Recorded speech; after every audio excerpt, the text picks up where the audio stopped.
Right. So we are here coming off the Boston Marathon here with my man Dominique. Dominique, introduce yourself to everybody. Let them know who you are. Anderson, first and foremost, my man, it's a pleasure to be on the legendary final leg. Dude, I'm not gonna lie to you. Final leg in track and field Black history, that has like 90s hip hop status when it comes to the relevance in this sport of track and field.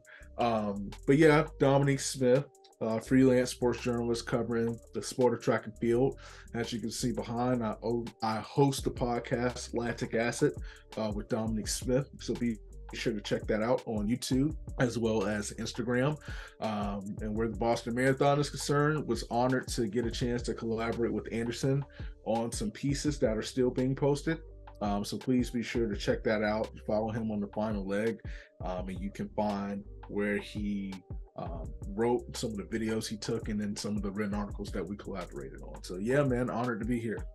Absolutely, absolutely. And definitely a couple people here hopefully will know whenever we do a little collab, I always post on my page. So definitely a couple people hopefully familiar with you. So really, really great to kind of dive in and chat about the Boston Marathon. But like you said, we got to do some collaborations. I got to be there like in person. You got to cover it and do a lot of like articles and a lot of coverage of it before, during, and after the marathon overall. But first off, we'll talk about like the media stuff, but what do you think about the marathon in general, just from your vantage point, the race overall, the men's and women's races? Like, what was your thought process in overall?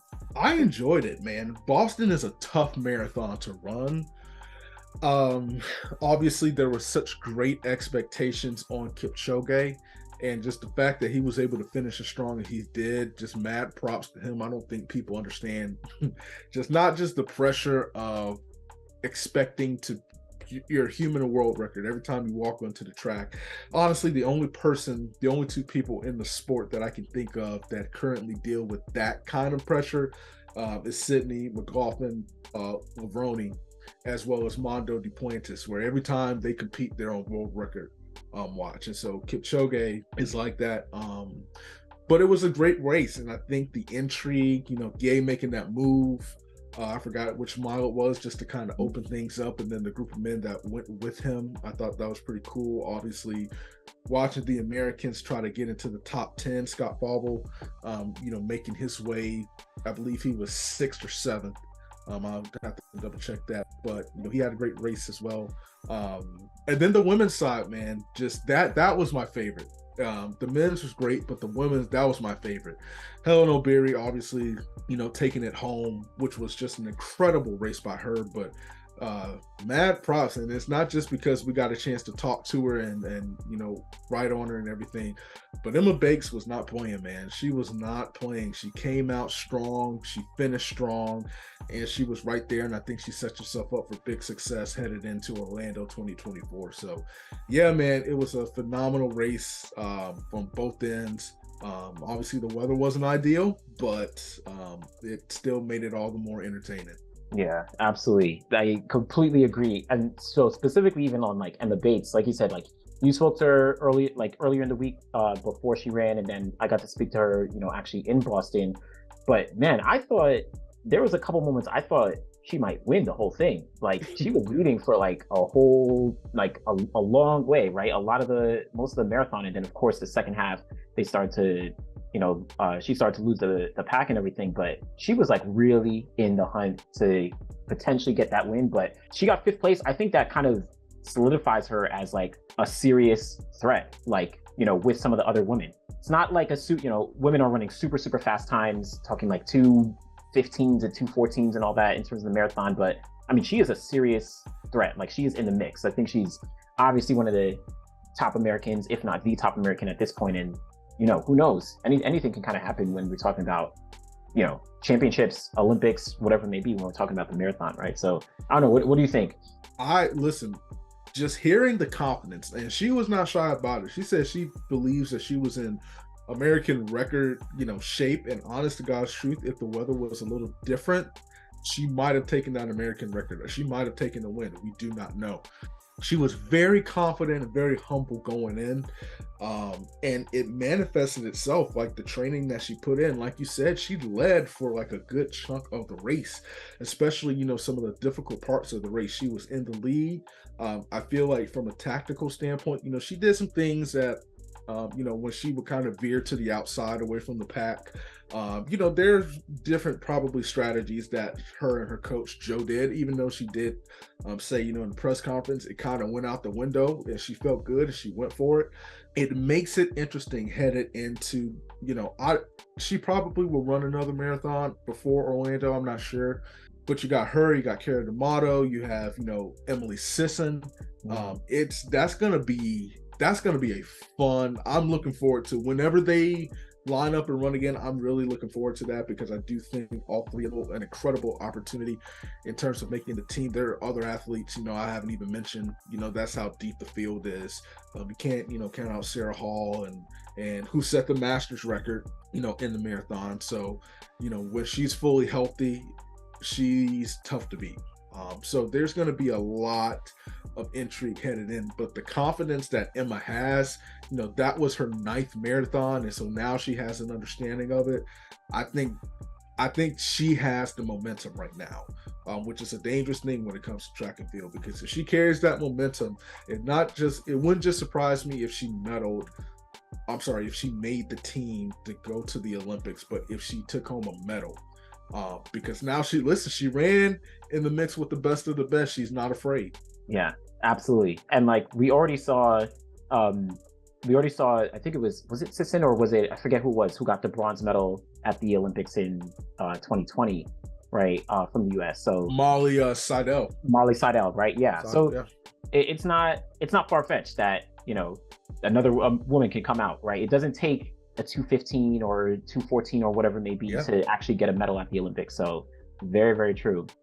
And so for talking just on the media side, in terms of, Kipchoge, so, well, 2 parts. I think, we saw first Evans Chebet, he got the win here in Boston. This was his 3rd kind of like consecutive win in a sense of like he ran Boston, won New York last year, and then won Boston again.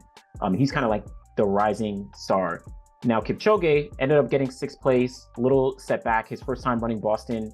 Do you think like this is the start of the downturn for Kipchoge and like the rise of Evans Chebet? Or do you think Kipchoge is still going to be that dominant force in the marathon? He's going to be the guy always. I think he's still going to be the guy, because here's the thing. There were so many factors that went into it. First of all, there was parts in the race where Kipchoge was having, saying, come on, do some of the work for me. He was doing the work in the race. And so it was a brilliant race plan, in my opinion, by all the other runners, because they said, okay, make him do the work. Make him do the work. And when they saw some weakness, they took advantage of it.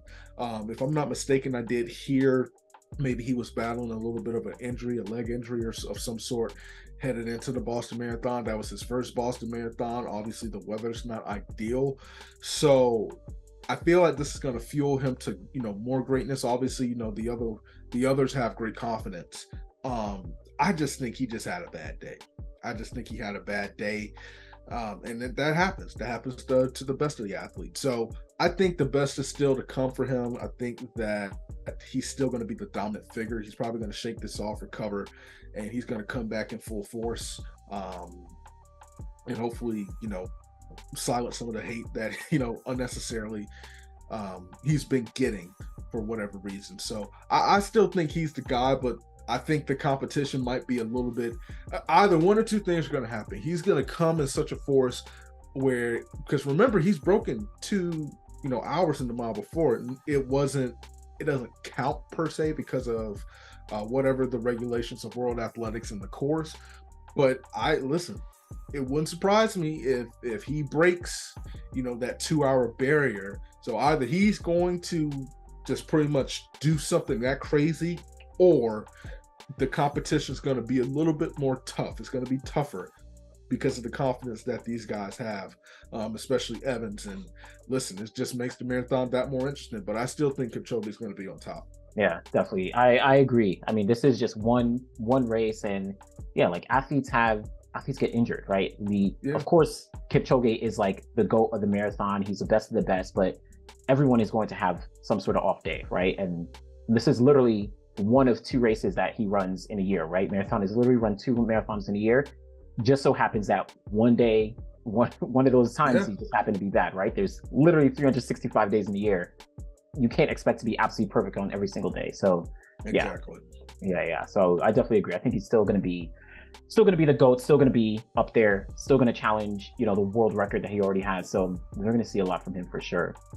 So I want to talk about the media side and like kind of how we were, doing the coverage. And, like I said, I got the chance to be there in person, and then you were doing a lot of the coverage, before, during, and after as well. So first thing I want to talk about is kind of the lead up. So what were some of the things and kind of what was your experience leading up to the marathon? I know, of course, you got to interview Emma Bates and kind of the articles and things that you were writing leading up on the media side. I think, you and I, we met and we wanted to look for storylines that weren't necessarily or did not get the exposure that everything was centered around Kipchoge. And so I think leading up, it was great just getting a chance just to, Emma getting a chance to talk to her. Obviously, you got the chance to talk to CJ Albertson and you listen to the confidence, but it kind of gives you, and for me, it gave me just not necessarily a hype, but you can see why Boston is such a big deal because there was just the energy that was there in their answers. That was just unique. And I will say this, man, it was really good to see that you went up there. Obviously, I hope to be up there next year as well, alongside with you, because there's not too, just as far as representation and is concerned when it comes to who is telling these stories. And that's just the underlying theme when it comes to track and field media. And they're great people. You did a phenomenal job, man, on the ground there. As I told you, getting these stories, getting a chance to, asking great questions, incredible questions, to the athletes, along with the, Sidious did a great job of, even having a live stream, at the marathon. So, there were great perspectives there, but it just feels like there should have been more. You know what I'm saying? Like there should have been more forward doing standpoint, at least, prior to, that was the one thing that I noticed. And I really appreciated that, from the athletes. Yeah, absolutely. Yeah, I completely agree. I mean, obviously, like I got to be there. I was only one person myself, so if I had like a team, I think we'd be able to do a lot more for sure. But yeah, there's so many different stories that were like, at the Boston Marathon, so many different athlete stories, so many different backgrounds, and so many different, all the storylines are, need to be told. Of course, Kipchoge has an amazing story as well, but like you said, CJ Albertson, Emma Bates turned out to be, one of the biggest stories, right? No one could have, I don't know, people probably did, but who really could have predicted what she was able to do in Boston? So yeah, I think being able to highlight and tell these stories was really, really important. Yeah.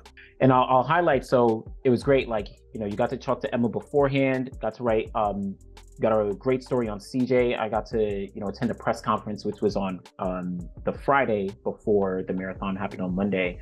Got to interview CJ and got to put out an amazing article on him, kind of prepping and previewing what he's going to be doing in the marathon. And, once I was there, again, press conference Friday, then we had a mile race and a 5K on Saturday, which was really great. So some, kind of hyping up the marathon weekend as well. And then of course, Monday came and that was the marathon day. And that was an amazing experience being able to, it's for people who haven't been to meets or haven't been in the media side, right? The mix zone kind of gets pretty hectic where you have, athletes coming in at different times and you have all other people in the media kind of, jumping in, trying to get interviews and things like that. So being able to navigate that and jump in and interview the different athletes was really, really cool. Like we said, got to speak with Emma Bates, got to speak with CJ Albertson, of course, got to speak with some of the other athletes as well. But now based off of after the race, right? We watched the race, I got the interview, I was able to send you over the interview, let's say with Emma, right? What's kind of your thought process, kind of being able to produce an article based on some of the information that you got? Well, I think, you and I, we had a theme, we talked about a theme of how, it would go and, how we wanted to approach talking to the athletes. And I think That was, the great job of partnering on this. I was able to, give some input as far as, how we should, ask the questions, the specific questions and all that stuff. But you saw the joy, obviously you saw she was tired. That's one. But I think it was a great experience because you get a chance to see, the athletes in a natural state. And like I said, it just, how it was presented, you did a really great job where that was concerned. Because you could just tell, like, it meant a lot to her, but it wasn't all the way shocking. Like, she expected something big from herself. But now that it happened, it's like, this is just incredible. You're trying to soak in the information. Same thing with CJ. Granted, he didn't do as well as maybe he had hoped, especially, based on some of the things he said leading up to it. But, still, he had a unique perspective, from that. And so it's just things, you can take, that you can grow from and that you can learn from. And I know these athletes are going to do the exact same. And they're going to be in contention, when it comes to the major marathons going forward. Yeah. One thing I'm curious about, and I thought about this a lot because like you said, maybe the representation there wasn't as great. There wasn't, in terms of the media, there wasn't as, many people from different backgrounds. I was specifically even thinking of the idea that, so the top athletes there are mainly Kenyan and Ethiopian. When I was there was maybe a few like media representatives from Kenya and Ethiopia. It was, majority, people who actually look like the athletes weren't actually there. But what I'm curious about is, and of course this applies to not only the marathon, but any other coverage, but how is it that you kind of think about putting the athletes in a positive light, putting them in a good light, while, kind of thinking of that representation angle as well, again, from the media side, whether you're writing an article, whether you're doing an interview, whether you're, putting out a video or something like that. How do you kind of balance those two things in a sense? Because you have to have good motives. Like there can't be, if I'm going to ask you, let's just say, man, you ran 26.2 miles, you did not have the day that you wanted. And so what you do is you're like, okay, I just need a day. I just need, 24 hours just to get my head straight. The biggest thing is an athlete is not, they don't have to do this on a contract or a promotion or something to speak with the media. They don't have to. And still, even if they do, we used to see Marshawn Lynch, right? Marshawn Lynch was made to do stuff, but he did it his way. And that was two answers. I'm here so I won't get fined. I'm here so I won't get fined. I'm here so I won't get fined. I'm blessed. I'm grateful, all that stuff. And so, he was gracious, and Kipchoge, just using him as an example, with his time. That's totally fine. That is totally fine.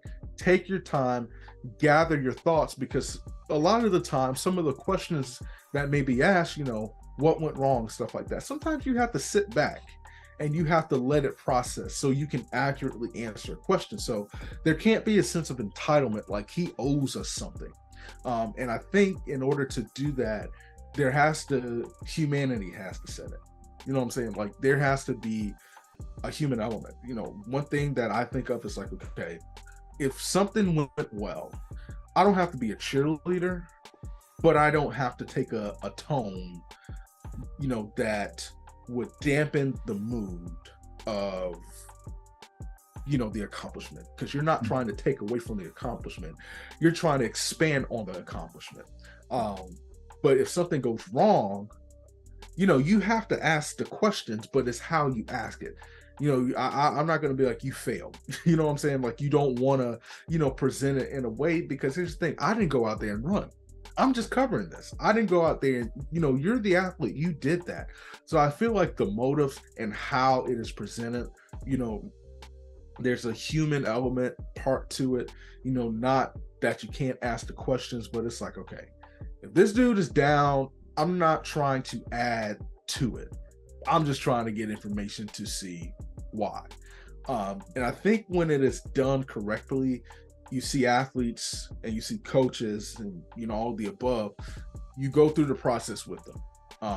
And then, they're able to kind of explain some things as they, feel comfortable, relaying it to you. So I feel like if you have to have a good motive when it comes to it. It just can't be getting the story first, or obviously the timing is huge, but I'd rather be accurate, than be first, when it comes to that. And then just remembering, like, okay, these are humans too. Like, we have a job, but they have a job as well. And so if they don't do their job, it's hard for me to do my job.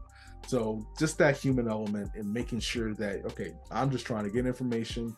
I'm not trying to win a Pulitzer. I'm not trying to be number one, not trying to get the most clicks, number one, all that stuff.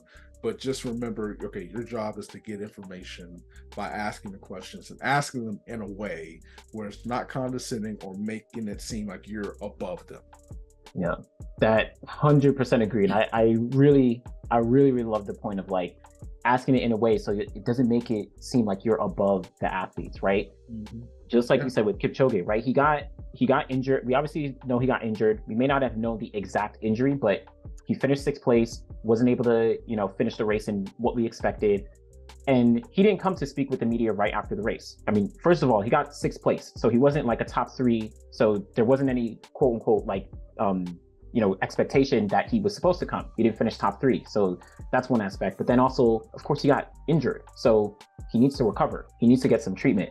When I was there, I actually spoke with his coach, Patrick Sang, like just right after the race. And he was like, yeah, Kipchoge is getting treated. Like, he's injured. If he's one of the best in the world, he probably also deserves some of the best treatment in the world. And that's not gonna, it's not gonna, immediately happen, like that right after the race. So yeah, I think we need to taper expectations and understand, yeah, these athletes are human, right? They deal with various different things. They have various different ups and downs. And of course, sure, we want to be able to get a story. We want to be able to get a quote. We want to be able to hear, whatever it is from them. But we also have to acknowledge, okay, they need to take care of themselves as well. They need to make sure that they're okay as well. And we have to have that understanding of their humanity, or else, like, what's the point, right? It's almost like disrespectful to just, want to get something from an athlete without, recognizing their humanity and their, understanding their end. So, well, let me ask you this, especially being there, when you're in the mix zone or when you're in a press conference, especially something that's high stake as the Boston Marathon, it's kind of, the vibes are a little different. What was your approach when you were asking the questions, whether it was to Emma or to CJ or to Kipchoge or just the different people that you got a chance to talk with? Yeah, what's interesting is I always try and frame something in a positive light. So, for example, with actually Scott, Connor Mann, CJ, they had some disappointments. They wanted to run a little bit faster. Of course, the weather kind of played a part. But I framed it in a way that, I was kind of thinking more positive in the sense that, like, I think Scott Fauble, I think he ran like 209 and he wanted to run a little bit faster. And I framed it like, hey, considering the weather, considering the course and everything, 209, I'm sure you can draw some positive out of that, right? So still might be disappointing result, but kind of giving them the opportunity to kind of think of how, oh, maybe there is some positive that can come out of it that I can move into the next part. And then also, again, framing certain things in a way that will make the athlete feel comfortable. So with Kipchoge, thinking of, he had a disappointing race, but who were some of the people that were supporting you, as you did come off the course and you did finish the race, right? Who were some of the people that you spoke to that might have given you those positive words or whatever it may be right after you had that disappointing aspect? So I always try and frame things in a positive aspect, but it is definitely challenging to balance the, needing to get some information, when you're trying to write a story or something like that, right? So some people need to ask about, whatever the injury was. People need to ask about, what may or may not have happened, but thinking of ways to, frame it in a positive lens and frame it in a way that's not kind of like you said before, condescending. It's not like acting as if you're above the athlete, right? I think those are super important. And then, yeah, really, it takes a lot of like working on the fly, right? Again, you have all these athletes kind of coming in, at different times. You have them moving through, well, there was no mix zone here. It's just like in a hotel lobby, but you have all these athletes coming in at the same time and you never know who's going to come in. So you got to be prepared. You got to be, on your toes. Like, okay, when this person comes in, I'm going to ask them this question. How can I frame it so that it's in a positive light? And then that will allow them to open up a little bit more and continue our conversation and things like that. And right. Yeah. So yeah, that's like the main thing I always try and do. So yeah. Yeah, definitely respect that too. And it manifests itself, in the work that you're able to do, obviously on the final leg, but it's in addition to track and field Black history, man. Yeah.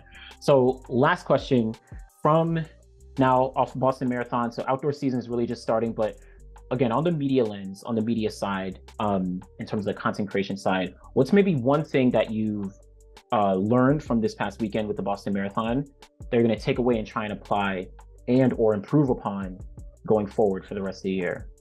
Ooh, that's a great question. I would say be careful of the pre-race expectations, because you're going to get it with Sid, you're going to get it with Mondo, you're probably going to start getting it with Noah Lyles. We're going to see what's going to go on in this men's 100.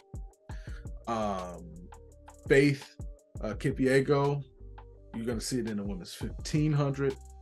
You're going to see it with some of the American, and I feel like when you talk about pre-racing, people put out performances that are elite, that are amazing, and that should give you reason to be excited. But I just saw people who were excited about Michael Norman.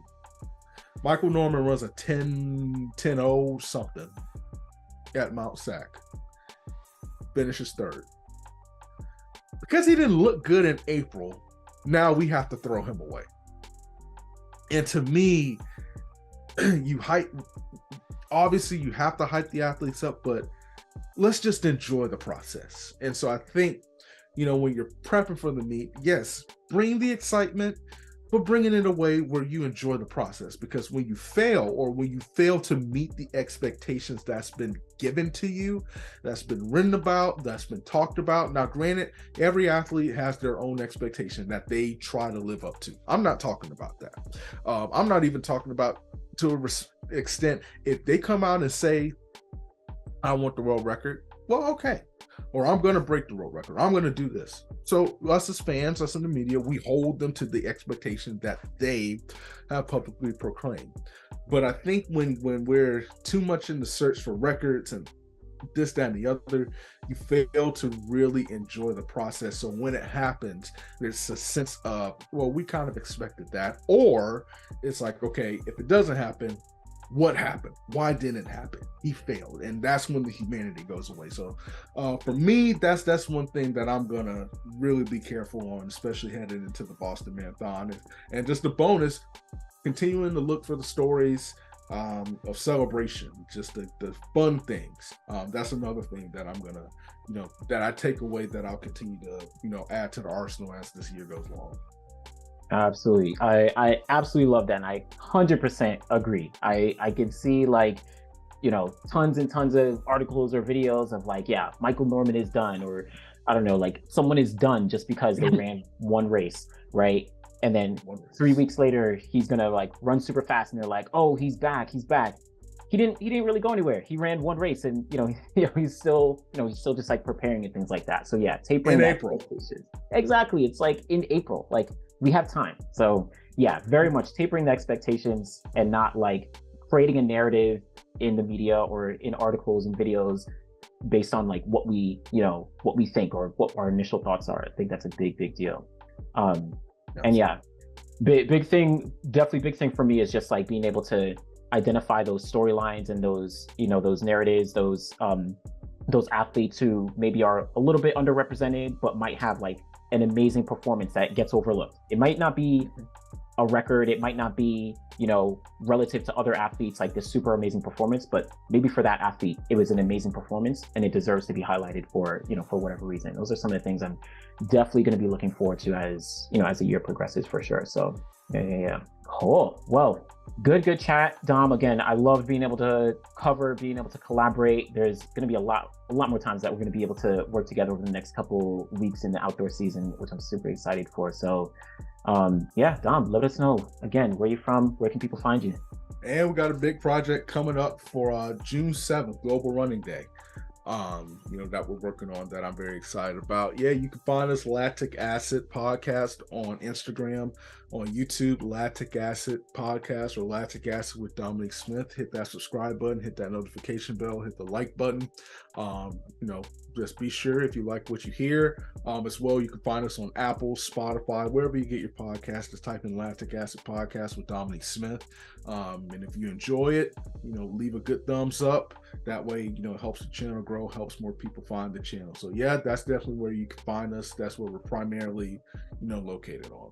Dope. And definitely go in the description. All the links for his channels will be down in the description. So definitely be sure to check it out. So thanks everyone for watching. And yeah, we'll be back again next time. Peace.